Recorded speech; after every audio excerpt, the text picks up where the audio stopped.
고용노동부가 지난해 정부 지원금을 받은 38개 노동단체에 대해 회계장부 전수조사에 나섭니다.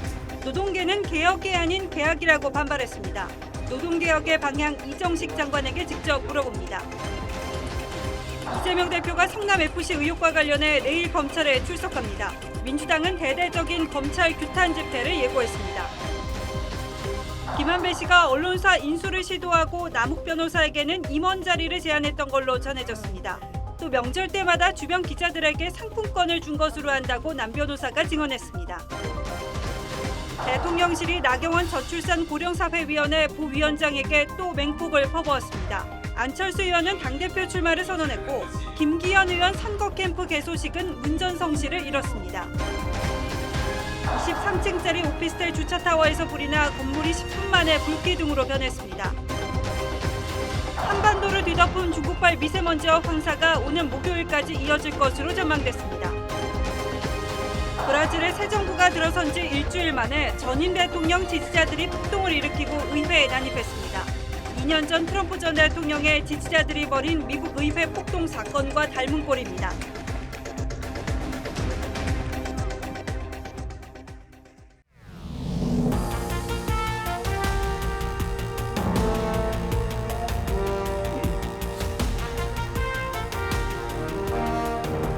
시청자 여러분 안녕하십니까? 뉴스9의 신동욱입니다. 윤석열 정부가 연초부터 강력한 노동개혁 드라이브를 걸었습니다. 윤석열 대통령은 오늘 고용노동부 업무보고를 받고 노동개혁은 잘못된 것을 상식적으로 전환하는 일이라고 했습니다. 노동 문제 그리고 노사관계를 어떤 시각에서 바라보고 있는지를 압축적으로 표현하는 말이라고 할 수 있습니다. 먼저 노조의 회계 문제, 특권 문제, 취업 문제 등에서 그동안 알고도 눈 감아왔던 부분을 집중적으로 점검하겠다고 밝혔습니다. 그것이 노동개혁의 출발점이라는 겁니다. 물론 취지가 좋다고 하더라도 현실적으로는 가능하겠느냐는 질문이 적지 않은 게 사실입니다. 노동 문제는 정치와도 긴밀히 연결돼 있고 현재 국회 상황이 노동개혁을 힘있게 추진할 수 있는 여건이 아니라는 건 국민 모두가 잘 아실 겁니다. 그래서 오늘 뉴스9은 이 문제를 집중적으로 짚어봐 드리겠습니다. 이정식 고용노동부 장관도 지금 스튜디오에 나와 있습니다. 잠시 뒤에 직접 만나서 인터뷰하기로 하고 먼저 이태희 기자의 보도부터 보시겠습니다. 지난해 정부가 전국 노동조합에 지원한 보조금은 35억 원이 넘습니다. 교육사업 등 명목으로 한국노총이 29억, 민주노총이 3억 원 정도를 받았습니다. 노동부는 대통령 업무보고에서 지난해 정부 지원금을 받은 38개 노동단체 회계 내역 전수조사 방침을 밝혔습니다. 잘못이 확인되면 지원금을 모두 회수하겠다고도 했습니다. 잘못된 거를 상식적으로 전환하는 것이 돈 있는 사람을 위한 게 아니라 이게 국민을 위한 거기 때문에 윤석열 대통령이 지시한 노조 회계 공시 시스템은 3분기 내에 구축할 예정입니다. 처음엔 노조의 자율 공시에 맡기지만 차후 강제화를 위한 법안 마련에도 나섭니다. 언론에 알려진 것보다 많은 불법 부당한 행위가 만연해 있음에도 처벌, 규정 등 제도적 한계로 노조 회계감사원 자격을 강화하고 채용비리 제재를 강화하는 법안도 상반기 내 마련할 방침입니다. 노동계는 강하게 반발했습니다. 양대 노총은 노조 무력화를 시도하는 노동계약, 노조를 부패 세력으로 몰아세우는 선전포고라고 비판했습니다. 노정 갈등이 지난해보다 격화할 수 있다는 전망도 나옵니다. TV조선 이태희입니다. 이런 일도 있었습니다. 민노총 산하 전국 공무원 노조가 노조 소속의 해고자 생계비 명목으로 한 해 70억 원 넘는 돈을 지급했는데 이 해고자들이 소득세를 내지 않아서 뒤늦게 적발됐습니다. 문재인 정부 당시에 국세청은 이런 사실을 확인하고도 부과했던 가산세를 취소했고 노조 역시 회계 결과를 전체 조합원들에게 공개하지 않았습니다. 이 사례는 앞서 윤 대통령이 지적한 비정상적인 노조 운영의 한 사례일 뿐입니다. 저희가 당시 노동조합의 회계장부를 입수해서 자세한 내용을 분석했습니다. 이정현 기자의 단독 보도입니다. 11만 조합원의 조합비로 운영되는 전국 공무원 노조의 1년치 집행 내역서입니다. 해고자 100여 명에게 희생자 구제 명목으로 6천만 원씩 총 78억 원이 지급됐습니다. 파면된 한 조합원에겐 명절 휴가비는 물론 정근 수당, 시간외 수당, 연가 보상비 등의 수당까지 챙겨줬습니다. 핵심 간부들이 논의하는 중앙집행위원회 결정과 대의원 결의와 같은 노조규약상 절차는 거쳤지만 내부 회의에선 일도 안 하면서 조합비만 받는 건 말이 안 된다는 반대 의견도 나온 걸로 알려졌습니다. 전공로는 노조법에 따라 회계감사 결과를 전체 조합원에게 공개하도록 한 규정도 지키지 않아 대다수 조합원은 지원 사실을 몰랐습니다. 핵심 간부들 외에는 모르는 상황이고요. 조합원들에게 공표한 적은 한 번도 없습니다. 지금의 조합원들이 납득할 수 있는 분들이 없기 때문에 더.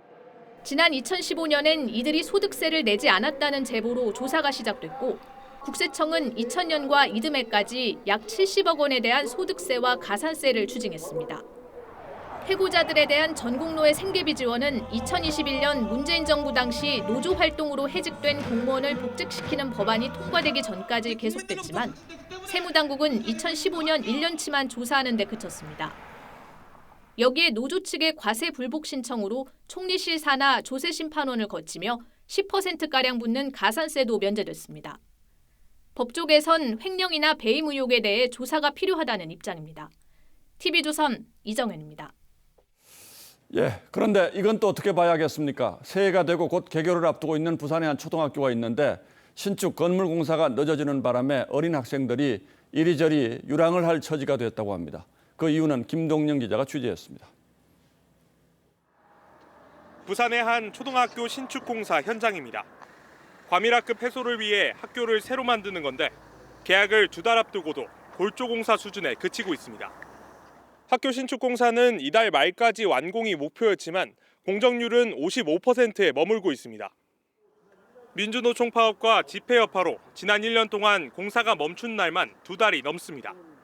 지난해 2월쯤엔 민주노총이 자신들의 크레인을 쓰라며 여러 차례 집회를 벌였습니다. 또 지난 5월부터는 레미콘과 화물연대 파업 등이 잇따른 겁니다. 파업할 때마다 우리가 현장에 다 그냥 중단이 됐었거든요. 레미콘 자체가 들어오지는 못하니까 시멘트도 없고. 개교는 빨라야 5월에나 가능합니다. 신입생들은 학교에서 2km 떨어진 임시교실까지 통학버스를 타고 가야 합니다. 학생들 인성교육 기관으로 사용 중이었고 다시 교실 용도로 전환해서. 나머지 학년 아이들도 새 학기에 맞춘 전학 준비에 차질이 생겼습니다. 1학기 중간에 옮기게 되는 거니까 학부모가 할 수 있는 선택지가 하나도 없는 상황이라서. 노조 파업으로 학교 신축 공사가 늦어지면서 피해는 고스란히 아이들의 몫이 되고 말았습니다. TV조선 김동영입니다. 윤석열 대통령은 노동개혁만큼은 어떤 저항이 있더라도 반드시 해내겠다는 의지를 거듭 밝히고 있습니다. 개혁 과제 중에 어떤 과제라고 할 수도 있죠. 그러나 이게 쉬울 리는 없습니다. 이정식 고용노동부 장관의 어깨도 그래서 무거울 겁니다. 앞으로 어떻게 할 것인지 조목조목 짚어봐드리겠습니다. 자, 이 장관님 어서 오십시오. 오늘 이제 신년 업무 보고를 하셨는데 저희도 보도를 했습니다만 가장 많이 기사화된 것이 노조의 회계장부를 들여다보겠다 이제 이거거든요. 이게 법적으로 가능한 일입니까? 예, 그 회계장부를 보겠다는 것은 국고 보조, 그러니까 국민들의 세금이 들어간 거에 대해서 당연히 국고 보조금 등 관계 법령에 의해서 당연히 보조를 받은 사업자는 사업이 끝나면 그 사업 결과를 보고하게 돼 있고 그러면 국가는 그것이 적정하게 사업 목적에 따라서 집행됐는지를 보고 후속 조치를 취하게 돼 있습니다. 뭐 부정하게 됐으면 그 반환한다든가 제재를 한다든가. 그래서 지금 회계를 들여다본다는 것은 모든 노조를 다 보겠다는 게 아니고 국민의 세금이 들어간 국고 보조를 받은 것에 예를 대해서는 들면 민주노총, 한국노총 관계없이 과거에 모든 정부가 다 해왔고 정부가 법에 있는 것을 그대로 집행하는 겁니다. 아니요. 그런데 과거에 정부가 다 해왔는데 새삼스럽게 지금 회계장부 들여다본다는 얘기는 왜 하시는 겁니까? 그러면? 이게 이제 하다 안 하다 뭐 했던 부분이 있고 그런데 최근에 그 국민 눈높이에서 볼 때 이제 이해하기 어려운 여러 가지 노사관계 현장에 있어서 불법이라든가 부주의한 관행들이 드러나면서 뭐 당연한 것을 당연하지 않게 보는 그런 측면도 있어 보이는데 당연히 법에 의해서 국민 세금이 들어간 거에 대해서 제대로 집행이 됐는지를 들여다보는 것입니다. 예를 들어서 지난 정부 5년 동안은 제대로 안 들여봤다라고 지금 그런 측면들이 있죠. 예. 있습니까? 예, 있습니다. 예, 알겠습니다.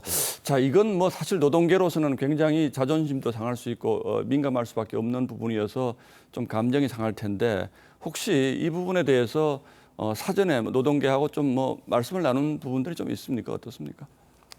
그렇지는 않습니다. 지금 뭐 양 노총 예. 모두가 지금 뭐 선거도 있고 여러 가지 이제 복잡한 거가 있는데 최근에 이제 정부의 정책 방향에 대해서 대통령께 이제 업무 보고서를 오늘 했기 때문에 예. 그 노동계의 집안 사정도 정리되고 저희는 업무 보고가 끝났기 때문에 이제 구체적으로 적극적으로 노동계랑 대화를 해나갈 계획이고요. 예. 그리고 노동부 차원에서 했던 회계 투명성 제고와 관련된 지금 노조법에 의하면 노동조합은 결산 자료에 대해서 조합원이 볼 수 있게 비치하고 3년간 보존하게 돼 있습니다. 예. 그런 것들도 법에는 나와 있는 건데 과거에는 안 했던 것이거든요. 예. 그래서 저희가 지난주에 그것을 전국 지방관서에다가 그걸 시행하도록 공문을 보냈는데 그걸 하는 과정에서 노동계에서는 이런 방침에 의해서 정부가 법대로 이렇게 하는구나라고 해서 설명도 고하고 양해도 고하고 그렇습니다. 조금 전에 저도 말씀을 드렸습니다만 회계 투명성 문제 이게 이제 노동개혁의 첫 단추를 깨는 일이다라고 이제 정부에서 강조를 많이 하는 것 같은데 어떤 점에서 그렇습니까? 그렇게 중요한 일이라고 보시는지요? 이제 가장 중요한 것은 예. 오늘 업무 보고 중에 노동개혁을 완수하겠다라고 말씀을 드렸고요. 예. 또 하나가 이제 노동시장의 이중구조를 개혁하는 거 예. 이게 굉장히 중요한 건데 이중구조라고 하는 건 정규직과 비정규직이 비정규직이 이제 대표적인 거죠. 어떻게 그런 건데 예. 여기서 이제 가장 중요한 출발점은 법치 확립입니다. 예. 노사 법치. 아무리 좋은 법 제도를 만들어 놔도 법이 노사회에서 현장에서 작동이 되지 않는다면 그건 의미가 없는 겁니다. 예. 그래서 법치를 확립한다는 측면에서 그 회계 투명성 이것도 법에 나와 있는 내용들을 지금 하겠다는 것이거든요. 그리고 방금 이제 노동시장 이중구조 개혁 뭐 그것은 굉장히 해묵은 과제고 구조화된 문제이기 때문에 쉽게 해결되지는 않습니다. 그리고 노동법만으로 해결될 수 있는 것도 아니고 공정거래법 등 경제법, 노동법, 노사관계 관행 그 외에도 뭐 차별시정제도 여러 가지 있어야 되는데 정부는 지금 업무보고 내용은 1월 중에 상생임금 그 위원회를 만들어서 임금 체계 개편과 같은 것들을 추진할 겁니다. 그러면 동일 노동에 대해서는 동일 임금을 받도록 저희들이 그 정책을 추진할 거고요. 그다음에 2월 말에 조선업 지난번에 대우조선 사태 때문에 이중구조가 심각했는데 조선업 상생협약과 같은 그런 협약을 체결하고 이행한 노사에 대해서는 정부가 인력 수급을 지원한다 할지 그다음에 이 복지라든가 임금 격차 완화를 지원한다 할지 뭐 여러 가지 지원책을 강구하고 말씀 중에 죄송합니다만 이중구조 문제가 뭐 기업의 의지, 기업 하시는 분들의 의지 문제도 있을 텐데 이게 이중구조 문제가 잘 해소되지 않는 것이 정규직 노조가 양보하지 않기 때문이라고 보시는 측면이 있다는 건죠. 일단은 그 중요한 측면 중에 하나죠. 가장 큰 것은 대기업 그다음에 중소협력기업의 산업 생태계 문제가 있고 원화청 문제가 있지만 노사관계 측면에서 노동 측면에서 봤을 때 대기업 노조가 적극적으로 비정규직이나 하청 노조들을 끌어안는 연대 임금 정책이라든가 이 연대 상생으로 간다면 해결될 수 있는 부분도 상당히 있다고 봅니다. 알겠습니다. 자, 뭐 좀 여쭤보고 싶은 게 많아서 짤막짤막하게 몇 가지만 좀 여쭤보겠습니다. 지금 노란봉투법이라고 하는 거 있지 않습니까? 파업해도 손해배상 못하게 하는 거. 지금 얼마 전에 민주노총에서 민주당 가서 이제 시위도 하고 그랬는데 여기에 대해서는 어떤 입장을 가지고 있습니까? 일부라도 좀 양보하실 생각이 있습니까? 이건 안 되는 겁니까? 없습니다. 그 첫째는 헌법, 민법, 형법 등과 관련된 그 법리상의 문제가 있고요. 그 위헌과 평등권 위배, 그다음에 민법의 불법의 책임을 져야 되는 문제를 봐준다는 문제. 그다음에 이제 그 노사관계 시스템에 있어서 문제가 있습니다.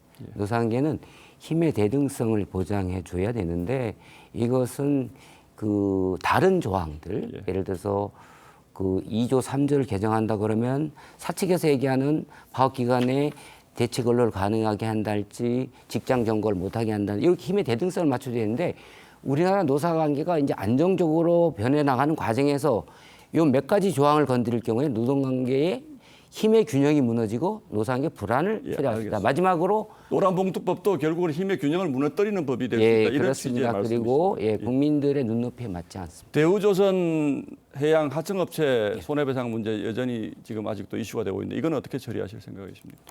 그거는 그동안의 그 판례를 보면 지금 2조 3조 노조법을 개정하는 분들의 논리가 너무 과도하게 남용되고 있다는데 우리나라 노동조합의 대부분은 법 테두리 내에서 상호 존중하면서 법을 지키면서 그 갈등을 해결하고 있습니다. 그렇기 때문에 불법, 손배, 가압류 이런 문제가 발생하지 않습니다. 그런데 일부 사업장에서 보통 9개 사업장 정도로 대표적인데 그런 문제가 발생하는데 이 경우에 법원은 굉장히 합리적으로 판단하고 있습니다. 과도한 청구에 대해서는 기각을 하고 정부가 과도하게 청구를 한다고 하더라도 사용자가 하더라도 법원이 판단할 거다. 법원이 굉장히 합리적으로 판단을 하고 있습니다. 정치적으로 해결할 문제는 아니다 이렇게 보는 거죠. 그렇습니다. 알겠습니다. 뭐 궁금한 게 많은데 저희 뉴스 시간에 좀 제한돼 있어서 오늘은 여기까지만 말씀을 듣도록 하겠습니다. 이정식 고용노동부 장관께 여쭤봤습니다. 자, 고맙습니다. 고맙습니다.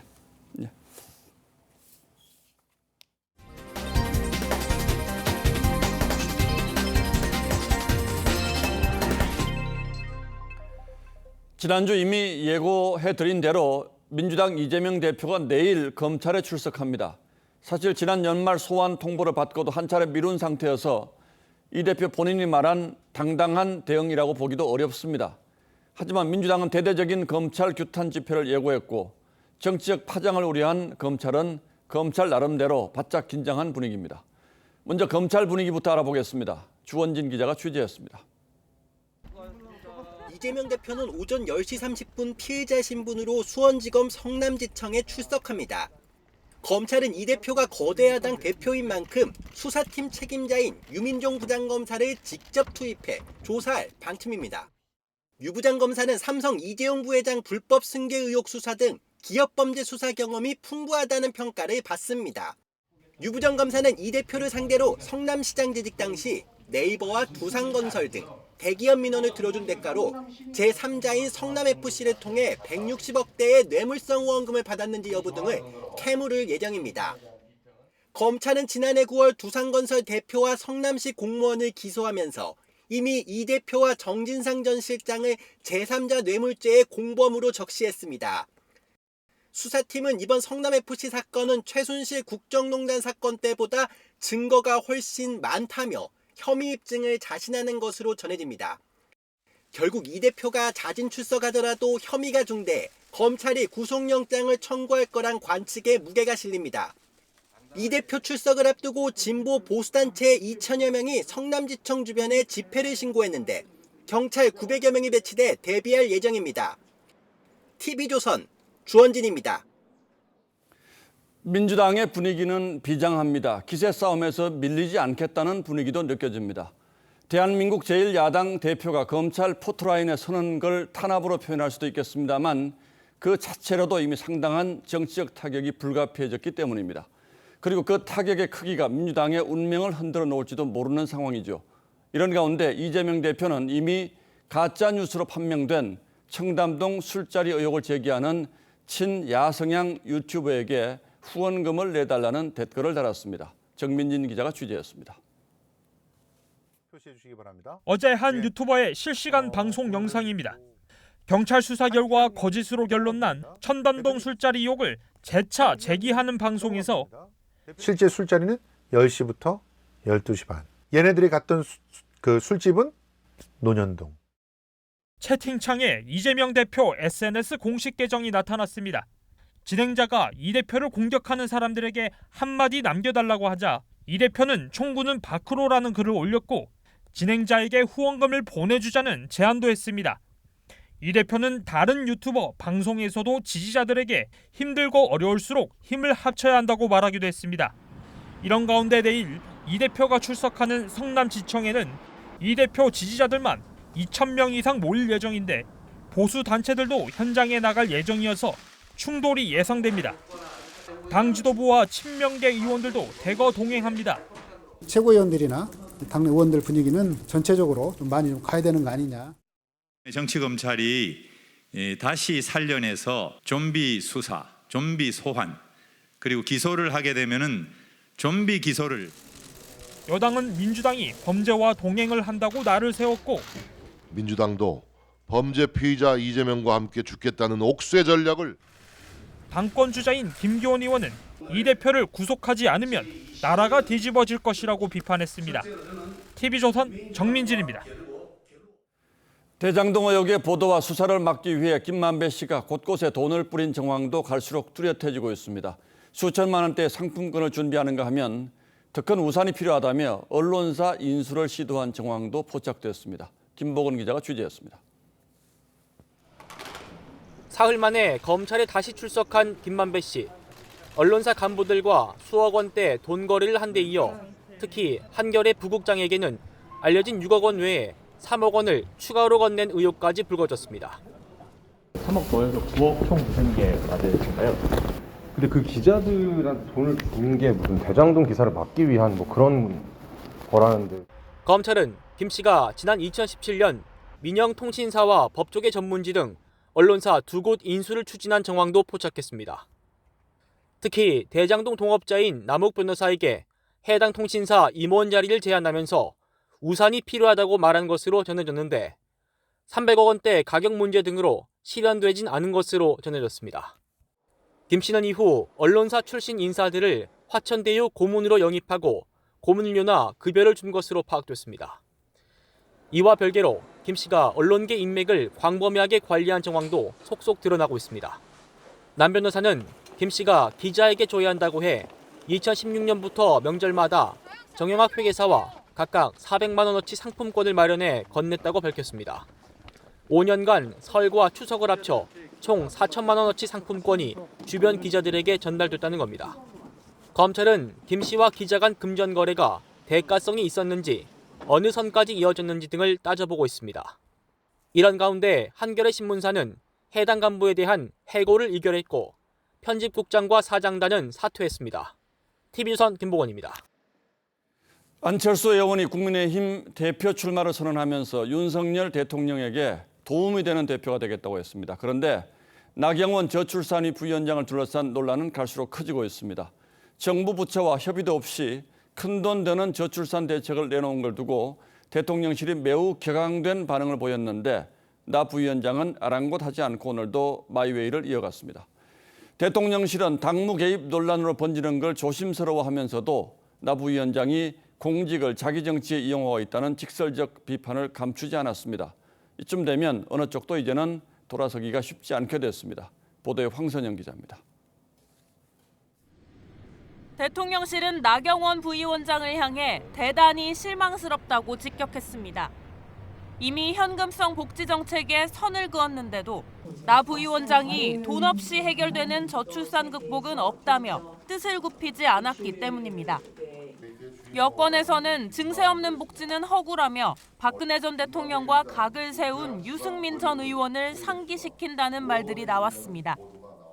대통령실 관계자는 자신의 정치적인 목표를 위해 고위공직을 사적으로 이용했다고 비판했는데 윤석열 대통령은 복지부 업무보고에서 보편복지에 정치가 개입되면 안 된다고 했습니다. 이념, 정치, 선거 이런 것들이 개재돼 가지고는 정말 국민을 복되게 하기 위한 그런 이 국가의 역할이 되기 어렵다. 대통령실에서는 해촉하는 방안까지 검토됐는데 나 부위원장은 대통령실에 사의를 표명하면 어떻겠냐고 문의한 것으로 알려졌습니다. 나 부위원장은 내일 제주도당 당원 행사에서 강연을 할 예정이었지만 당권 행보를 이어가는 것 아니냐는 논란 속에 오늘 오후 행사가 돌연 취소됐습니다.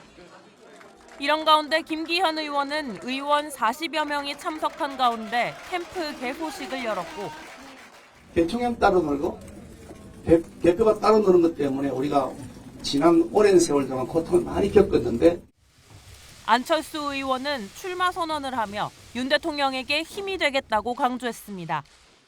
저는 윤석열 대통령 연대 보증인입니다. 아니 운명 공동체라고 말씀드립니다. TV조선 황선영입니다. 몇 년 전 국회에서 박근혜 당시 대통령을 비하하는 그림 전시회가 열려 논란이 됐었던 일 기억하시는지요? 오늘 국회에서 또 비슷한 일이 있었습니다. 민주당 의원 여러 명이 추진한 전시회였는데 이번에는 민주당 출신의 이광재 국회 사무총장까지 강제로 철거해 나서면서 마찰을 빚기도 했습니다. 대체 어떤 그림을 국회에 걸려고 했는지 신윤만 기자가 취재했습니다. 평소 각종 전시회가 열리던 국회의원회관 2층이 텅 비었습니다.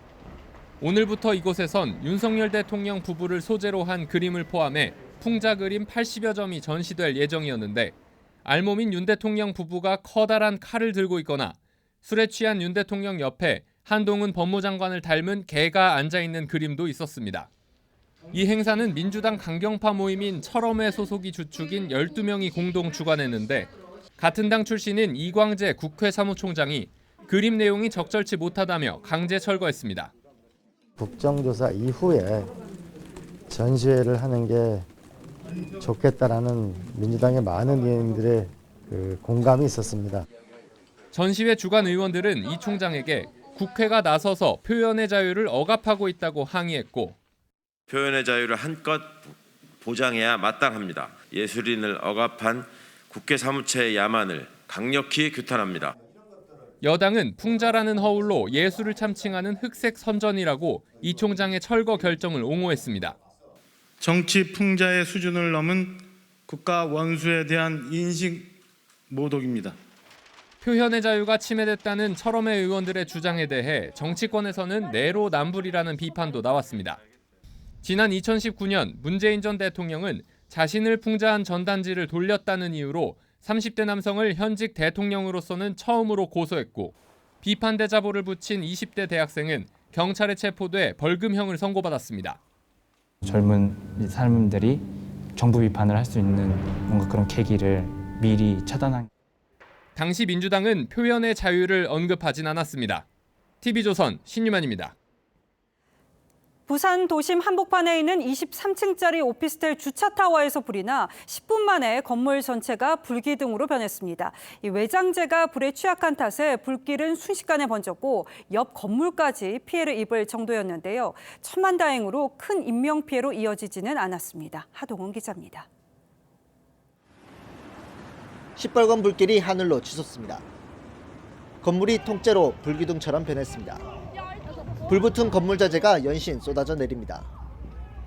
23층짜리 주차타워가 10분 만에 불길에 휩싸였습니다. 한 10분 안으로 빠르게 번졌어요. 불길이 그렇게 세지고 거기서 또 점점 위로 올라가고. 오늘 새벽 6시 반쯤 부산의 한 오피스텔 주차타워에서 불이 났습니다. 불똥이 튀면서 옆 상가 건물까지 번져 오피스텔 입주자와 인근 주민 등 100여 명이 긴급 대피했습니다. 이 과정에서 35명이 연기를 마셨습니다. 계단이랑 막 이런 데도 막 연기가 많이 있었고 또 불이 이러고 막 밖에서 막 문을 두드리더라고요. 불은 8시간 만에 꺼졌습니다. 23층짜리 주차타워의 벽이 모두 불에 타면서 이렇게 철제 구조물만 앙상하게 남았습니다. 주차타워의 벽이 불에 약한 가연성 마감재라 순식간에 불이 번졌습니다. 현행건축법은 2015년부터 고층 건물의 불연성 마감재 등을 규정하고 있지만 불이 난 건물은 법 개정 전인 2004년에 지어졌습니다. 경찰과 소방당국은 내일 합동감식을 열고 정확한 화재 원인을 조사할 계획입니다. TV조선 하동훈입니다. 전 직장 동료를 살해한 60대 남성이 붙잡혔습니다. 주변 사람들은 직장에서 두 사람이 원래 상당히 친했다고 전했는데 어쩌다 이 지경이 된 건지 김창섭 기자가 취재했습니다. 새벽녘 주택가에 경찰차가 출동합니다. 경찰관이 서둘러 빌라로 들어가고 잠시 후 도착한 소방대원은 들것을 꺼내들고 분주히 움직입니다. 62살 A씨가 옆집에 살던 60대 남성을 살해한 뒤 불을 지른 겁니다. A씨는 제 뒤로 보이는 오른쪽 창문집에서 지인에게 둔기를 휘두른 뒤 5시간 뒤 그 왼쪽 자신의 집에 불을 지르고 경찰서로가 자수했습니다. 두 사람은 3년 전쯤 택시회사 동료로 만나 지난해 2월부터는 옆집에 살았습니다. 두 사람이 택시 운전하는 사람들이 여자 사람들이 무척 친근하게 지냈었는데 하지만 A씨는 지난해 5월 건강상 이유 등으로 권고사직을 당했습니다. 이게 야간 판매업 때문에 말다툼하고 회사 내에서 그랬다는 소문이. 이날도 A씨는 피해자가 음식에 약을 섞고 대화하며 자기 편을 들어주지 않는다며 범행을 저지른 것으로 파악됐습니다. 거의 하다 동료기사 편들고 뭐 그런 얘기 하니까. 경찰은 A씨에 대해 살인과 방화 등의 혐의로 구속영장을 신청했습니다. TV조선 김창섭입니다. 요 며칠 동안 코와 목 답답했던 분들 많으셨을 겁니다. 이 주말에 이어서 오늘도 미세먼지로 뿌옇게 흐렸는데요. 이 한반도 공기 정체로 중국에서 몰려온 미세먼지와 황사가 빠져나가지 못하고 있기 때문입니다. 올 겨울 최악의 미세먼지는 이번 주 내내 계속될 전망입니다. 신경희 기자입니다.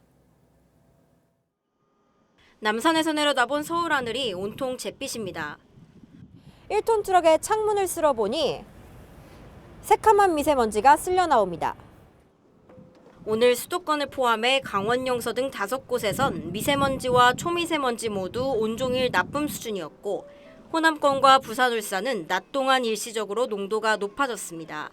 오랜만에 산책을 나왔는데 좀 하늘이 뿌여서 아쉬운 마음이 큰 것 같습니다. 지난 주말부터 미세먼지 나쁨이 계속되는 건 대기 정체 때문입니다. 미세먼지는 지난 6일부터, 황사는 7일부터 중국에서 유입됐는데 한반도 상공에 고기압이 머물면서 바람이 불지 않는 상태가 돼 황사와 미세먼지가 공기층 안에 갇힌 겁니다.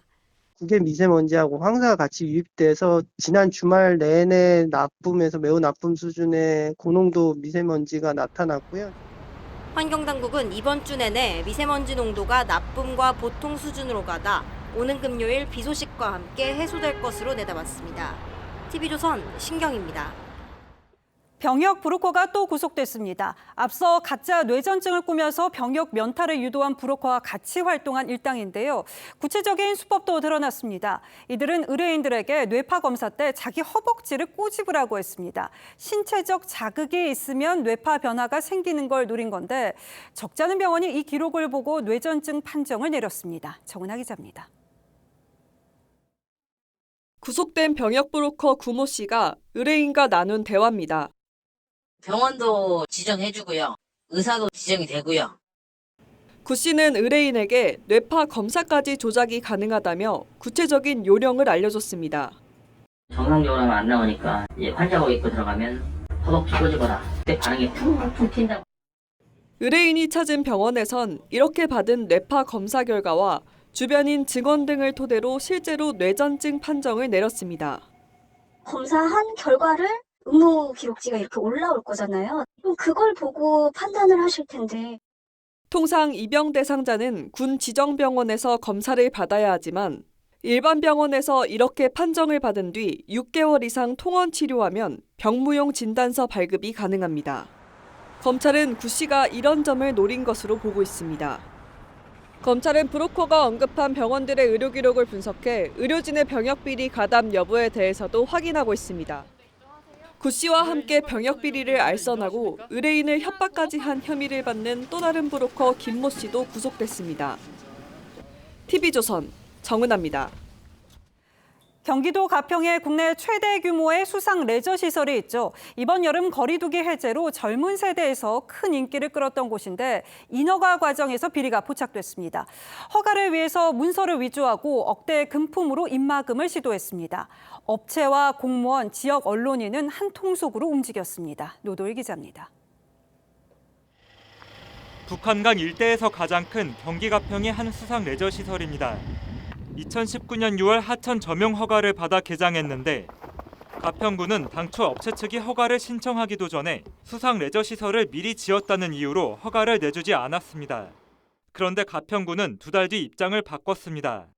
검찰 조사 결과 이 업체는 브로커까지 동원해 공무원과 지역 언론사 대표 등에게 금품 로비를 하고 담당 공무원에게는 방화 협박까지 한 정황이 드러났습니다. 전방위적 외압 및 금품 살포를 하였고 그 결과 지자체의 허가 불허 입장이 180도 뒤집어져 당시 부군수가 허가를 반대했지만 일부 공무원들이 문서를 위조하거나 전결 처리까지 하며 허가를 도왔던 사실도 드러났습니다. 업체는 허가 없이 건축물을 짓거나 나무를 무단 벌목하는 등 불법 행위를 저질렀지만 공무원들은 눈 감아줬습니다. 이 수상 레저 업체가 약 1년 반 동안 불법 영업을 해 벌어들인 돈은 100억 원에 이릅니다. 검찰은 불법 수익금의 환수 절차에 착수하고 업체 회장과 대표, 언론인 등 5명을 오늘 청탁금지법 위반 등 혐의로 구속 기소했습니다. TV조선 노도일입니다. 올 겨울 추위는 유독 빨리 찾아온 데다가 예년보다 확실히 춥죠. 이 전기, 가스 할 것 없이 매섭게 치솟아서 중산층 가정도 연료비 걱정에서 자유로울 수 없는데요. 이 주머니 사정이 팍팍한 서민에게는 더 가혹했던 게 수치로도 나타났습니다. 배상윤 기자가 현장을 돌아봤습니다. 서울의 한 달동네입니다. 보일러는 꺼져 연통의 연기도 안 납니다. 대문 앞에는 수도로가 연체됐다는 고지서가 빼곡합니다. 보일러도 없는 단칸방에서 기댈 건 전기장판과 난로뿐입니다. 추우면 추운 대로, 더우면 더운 대로 사는 거죠. 특별한 방법이 없잖아요. 이 자체에 애당초부터 도시가스가 설치되어 있지 않는 집이에요. 유난히 추운 이번 겨울을 어떻게 날지 걱정인데 전기에 가스 요금까지 줄줄이 올라 난방비 부담이 만만치 않습니다. 지난해 소득 하위 20% 가구의 연료비 부담은 전년보다 12.4% 증가했습니다. 반면 고소득층의 경우 7% 남짓 느는 데 그쳐 저소득층 부담이 상대적으로 더 늘어났습니다. 정부는 취약계층에 주는 겨울철 에너지 바우처를 14만 5천 원에서 7천 원을 올렸지만 급증하는 난방비 부담을 덜기에는 역부족이란 지적입니다. 에너지도 긴급복지 지원의 급여 대상으로 해서 그런 필요한 물품이나 물건을 지원받고 사후에 평가를 받을 수 있도록. 전기와 가스뿐만 아니라 교통비, 외식비까지 오르면서 서민들의 올 겨울 나기는 더 혹독해질 전망입니다. TV조선 배상윤입니다. 보증금 보험에 가입한 임대사업자가 보유한 주택이라면 세입자로서 일단 안심하기 마련인데요. 절반 이상이 깡통주택인 것으로 나타났습니다. 그러니까 집주인이 주택을 처분해도 세입자가 보증금을 온전히 돌려받지 못할 가능성이 높다는 얘기로 마냥 주택도시보증공사를 믿고 있을 것도 아니란 소리인데요. 지난해 주택도시보증공사가 집주인 대신 갚은 돈이 이미 1조 원에 달한 것으로 집계됐습니다. 이게 뭘 의미하는지 정수양 기자 가 좀 더 설명드리겠습니다. 20대 박모 씨가 지난 2021년 2월 전세 계약을 맺은 서울 강서구의 한 다세대 주택입니다. 집주인은 주택 1,139채를 소유했던 빌라왕 김모 씨. 박 씨는 집주인 관련 정보는 잘 알지 못했지만 임대보증금 보증보험에 가입돼 있어 계약을 진행했습니다.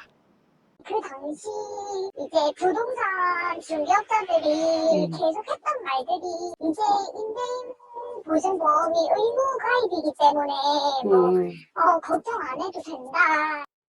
지난 2020년 8월 이후 70만 세대가 이 보험에 가입했는데 이 중 38만 세대가 부채 비율이 80%를 넘어 집값으로 보증금 반환도 힘든 이른바 깡통주택입니다. 수도권 지역은 깡통주택 비율이 60%에 달했고 서울 강서구는 79%로 전국에서 가장 높았습니다. 임대보증금 보증보험은 집주인이 보증금을 돌려주지 못하면 허그에서 우선 변제한 뒤 다시 집주인에게 청구하는 구조인데 지난해 허그가 세입자에게 돌려준 전세보증금은 2021년에 비해 2배 가까이 늘어나 1조 원에 육박했습니다.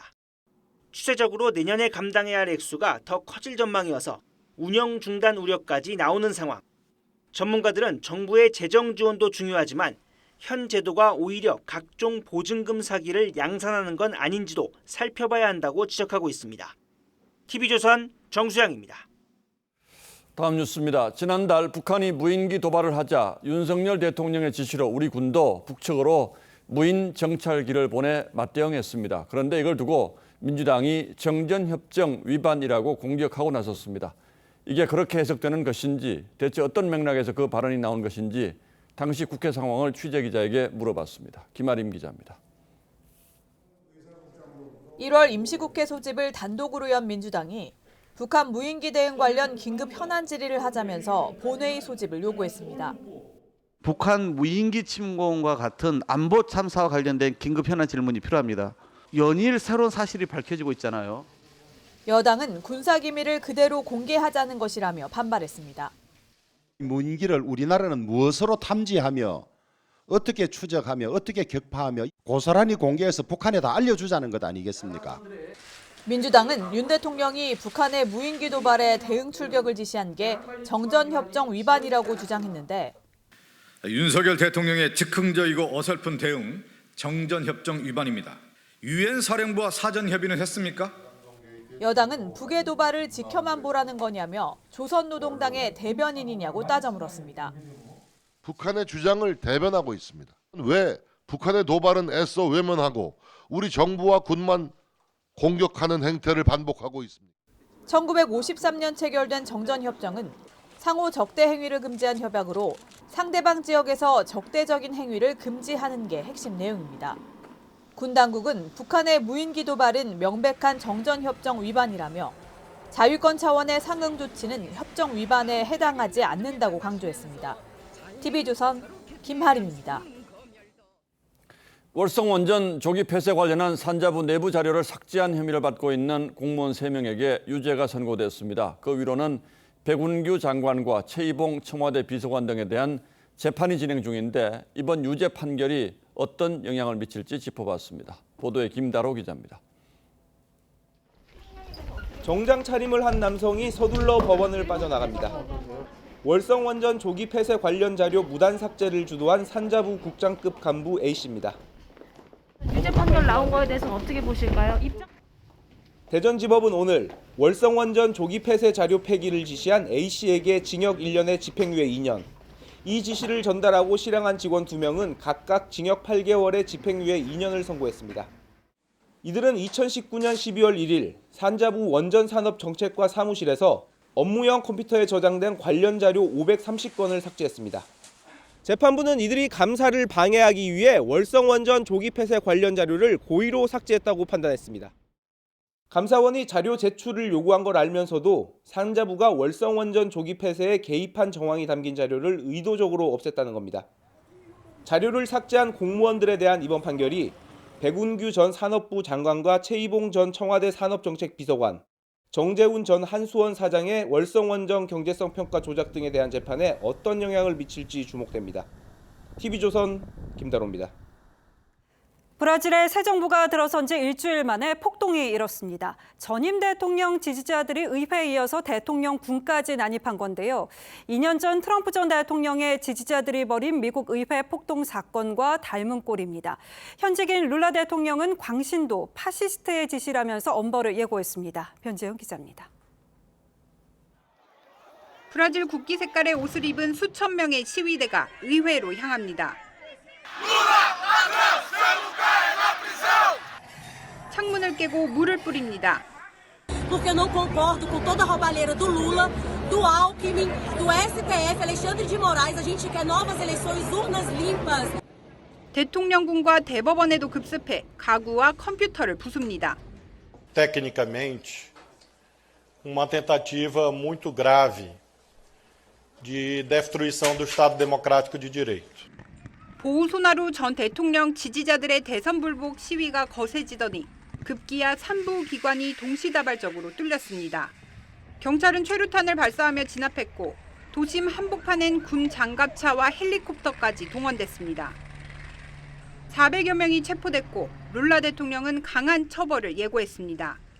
Pagarão com a força da lei esse gesto de irresponsabilidade, esse gesto antidemocrático e esse gesto de vândalos e de fascistas.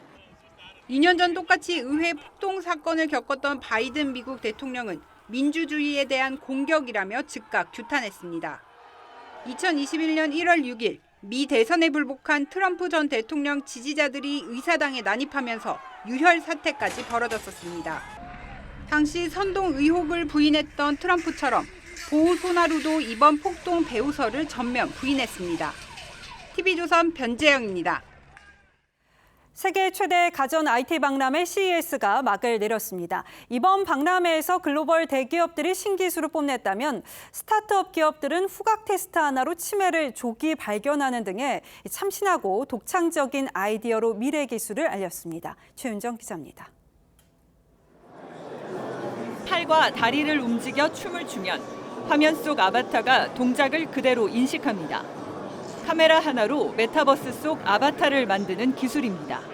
패션 업계에서 가상 피팅을 사업을 하고 싶어 하시는 분들이 이제 아바타를 활용해서 이 기술을 반영된 제품을 원하시고요. 투수가 야구공을 던지듯 팔을 휘두르자 기계의 구속이 나타납니다. 모두 국내 스타트업 기업들이 개발해 CES에서 선보인 혁신 기술입니다. 올해는 특히 바이오와 헬스케어 분야의 신박한 아이디어들이 대거 등장했습니다.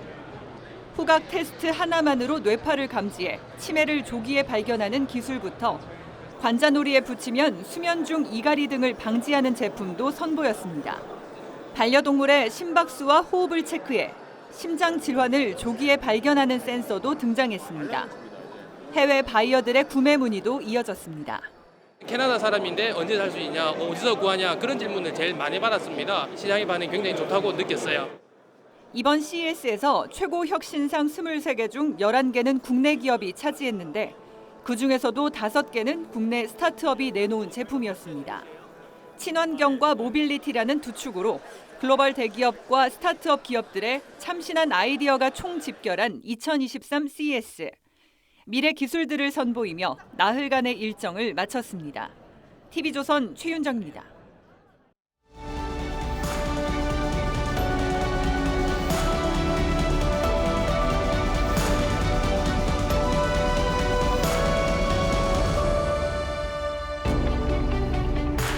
노태우 전 대통령이 비자금 조성 혐의로 검찰에 출석하면서 남긴 말은 한마디였습니다. 국민들한테 죄송합니다. 보름 뒤 다시 소환돼 수감되면서는 어떤 처벌도 달게 받을 각오라고 했죠. 반면 전두환 전 대통령은 집 앞에서 골목 성명을 내면서 소환을 거부했습니다. 정치적 필요에 따라 검찰이 대통령 지시를 받고 이미 종결된 사안을 수사한다고 비난했습니다. 그는 구속 수사를 받으며 노태우가 이를 그르쳤다고 했습니다. 그렇게 쉽게 검찰에 가는 게 아닌데 끝까지 버텼어야지라고 원망했다고도 합니다. 제가 본 근래 가장 인상적인 소환 장면은 바로 이 장면, 김경수 전 경남지사의 특검 출석이었습니다. 길가에 늘어서서 노란 바람개비를 흔드는 지지자들에게 여유 있게 손을 흔드는 모습이 마치 무슨 선거 출정식 같았습니다.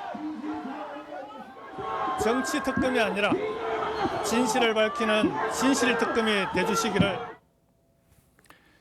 그리고 내일 이재명 민주당 대표의 검찰 출석은 보기 드문 피의자 소환 풍경이 될 듯합니다. 당 지도부 전원과 친명계 의원 상당수 그리고 소속 지자체장까지 수십 명을 대동한다니 지켜볼 일입니다.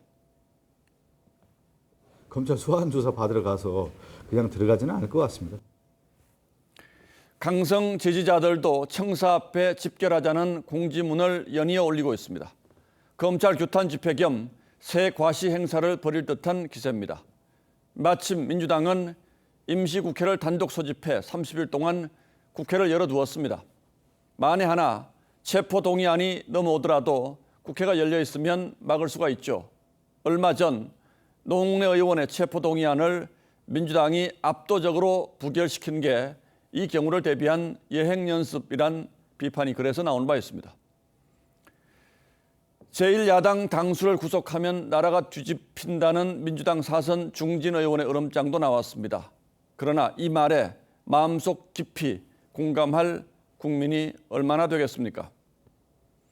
이 대표의 경우를 과거 권위주의 시대의 야당 탄압과 비교한다는 것 자체가 수치스럽고 우스운 일입니다. 시절이 지금 어느 시절입니까? 이 대표 스스로도 국회의원 불체포 특권은 이재명 같은 깨끗한 정치인에겐 전혀 필요하지 않다고 공언하지 않았습니까? 불체포 특권 제한해야 된다. 100% 동의할 뿐만 아니라 제가 주장하는 것입니다. 이재명 대표는 이미 선거법 위반 혐의 소환을 거부했습니다. 내일 성남FC 후원금 관련 소환도 사실상 거부하다가 마지못해 응한 듯합니다.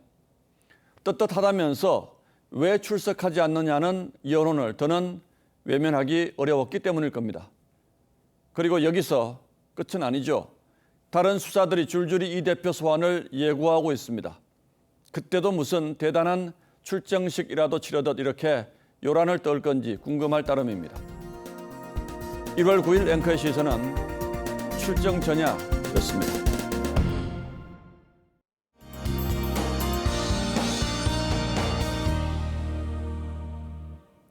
미세먼지로 인해 희뿌연 날이 이어지고 있습니다. 내일 동쪽 지역은 대기질을 회복하겠지만 서쪽 지역은 먼지가 계속해서 정체되겠습니다. 이 먼지는 금요일과 토요일 사이에 비가 내리면서 점차 해소되겠습니다. 그 전까지는 호흡기 건강에 신경 쓰셔야겠습니다. 동해안 지역은 다시 건조특보가 내려졌습니다. 밤사이 이쪽으로 비 소식이 있긴 한데요. 양이 5mm밖에 되지 않기 때문에 건조함이 해소되기는 어렵겠습니다.